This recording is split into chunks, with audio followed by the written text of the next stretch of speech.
contributions have been used wisely for the development of the country and welfare of its people. I appreciate the taxpayers for their continued support. The government has reduced and rationalized tax rates.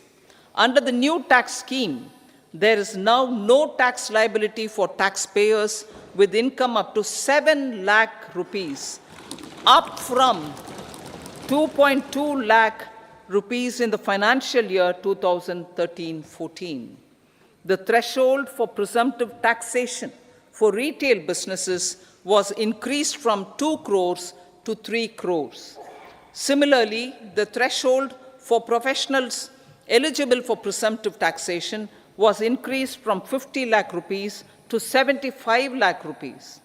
Also, corporate tax rate was decreased from 30% to 22% for existing domestic companies and to 15% for certain new manufacturing companies.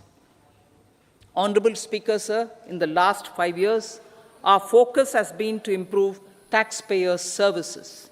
The age-old jurisdiction-based assessment system was transformed with the introduction of faceless assessment and appeal, thereby imparting greater efficiency, transparency, and accountability.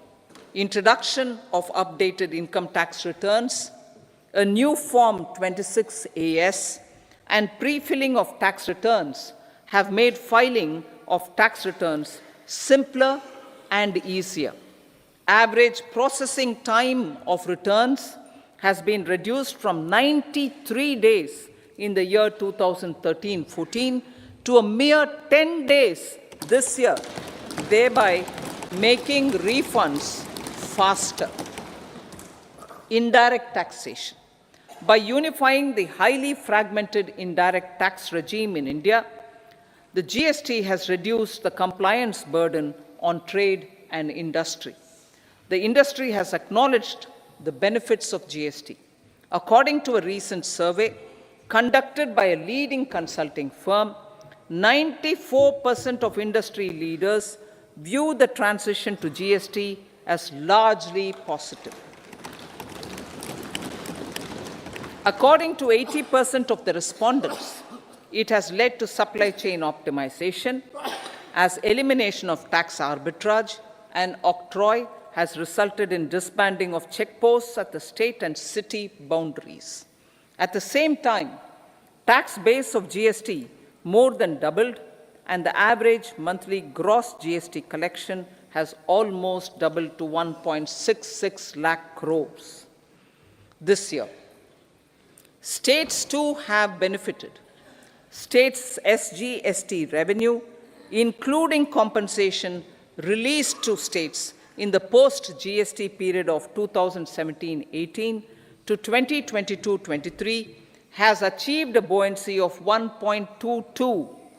In contrast, the tax buoyancy of state revenues from subsumed taxes in the pre-GST 4-year period of 2012-13 to 2015-16 was a mere 0.72.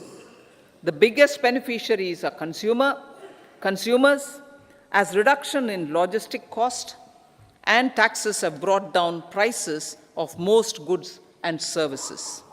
We have taken a number of steps in customs to facilitate international trade.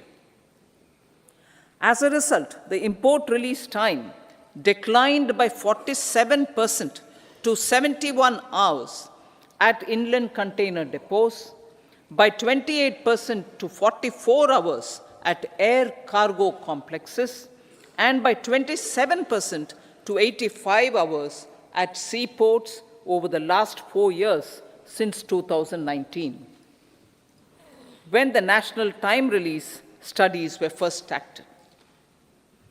Tax proposals.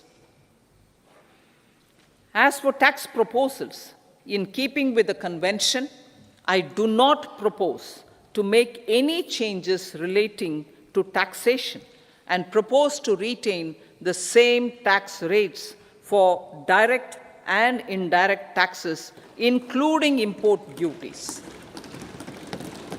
However, certain tax benefits to startups and investments made by sovereign wealth or pension funds, as also tax exemption on certain income of some IFSC units are expiring on 31/3/2024.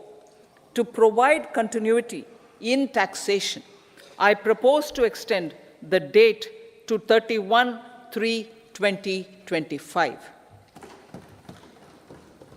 Moreover, in line with our government's vision to improve ease of living and ease of doing business, I wish to make an announcement to improve taxpayers' services.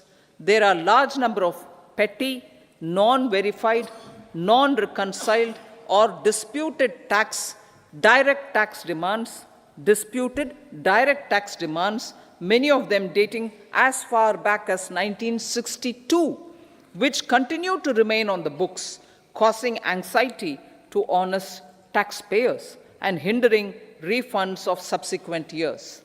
Honorable Speaker, sir, I propose to withdraw such outstanding direct tax demands up to 25,000 rupees pertaining to the period up to financial